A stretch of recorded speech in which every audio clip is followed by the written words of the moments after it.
چیز کیا ہے کہ شہید کے سارے گناہ معاف ہونے کے باوجود پھر بھی اس کو جنت میں جانے سے روک سکتی ہے؟ اگر نہیں جانتے تو سن لو، وہ ہے قرض،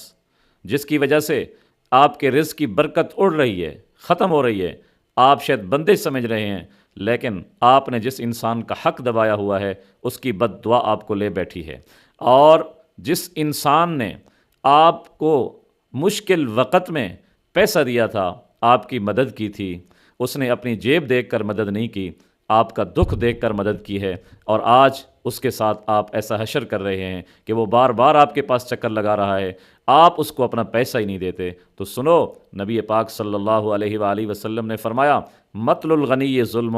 غنی کا ٹال مٹول کرنا ظلم ہے۔ ایسا آدمی اللہ کے نزدیک ظالم شمار ہوتا ہے۔ نبی پاک صلی اللہ علیہ وآلہ وسلم کے پاس جب کوئی جنازہ لایا جاتا، آپ کو پتہ چلتا کہ اس نے کسی کا قرض دینا ہے، تو آپ اس کا جنازہ نہیں پڑھا کرتے تھے جب تک کوئی آدمی ذمہ داری نہ لے۔ نبی پاک صلی اللہ علیہ وآلہ وسلم نے فرمایا، وہ آدمی کبیرہ گناہ کا مرتکب ہے جو اس حالت میں مرا کہ اس کے ذمے، اس کے پاس اتنی مال نہیں تھا کہ اس کے ورثاء اس کا قرضہ ادا کر سکیں۔ آپ صلی اللہ علیہ وسلم نے ارشاد فرمایا، جس آدمی نے کسی سے مال ادھار لیا اور اس کی نیت بھی تھی اس کو دینے کی، تو اللہ تعالیٰ اس کے اسباب پیدا فرما دیتے ہیں، اور جس کی نیت تھی کسی کے سے قرض لے کر اس کا مال ہلاک کرنے کی، اس کا مال ہڑپ کرنے کی، تو اللہ اس کو بھی ہلاک کر دیتے ہیں، اللہ اس کے مال کو بھی ہلاک کر دیتے ہیں۔ اور نبی پاک صلی اللہ علیہ وسلم نے فرمایا، جو آدمی اس حالت میں مرا کہ اس پر کسی کا قرض تھا، تو وہ اللہ تبارک و تعالیٰ کو چور ہونے کی حالت میں ملے گا۔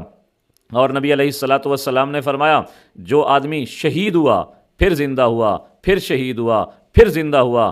تو اللہ تعالیٰ اگر اس کے ذمہ قرض ہے تو اللہ تعالیٰ پھر بھی اس کی بخشش نہیں کریں گے۔ تو جس ساتھیوں نے یا جن احباب نے کسی کا قرض دینا ہے، تو آج ہی اسے فون کریں اور کہیں کہ بھائی میں نے آپ کے اتنے پیسے دینے تھے، مجھ سے اتنے نہیں ہو سکتے، تھوڑا سا لے لیں، تاکہ آپ کی نیت کا اظہار تو ہو جائے، وہ تو اپنے سینے پر ٹھنڈا پانی ڈال سکے کہ واقعی اس نے میرے پیسے دینے ہیں۔ تو انشاءاللہ اللہ بھی آپ کی پوری زندگی میں مدد فرمائے گا۔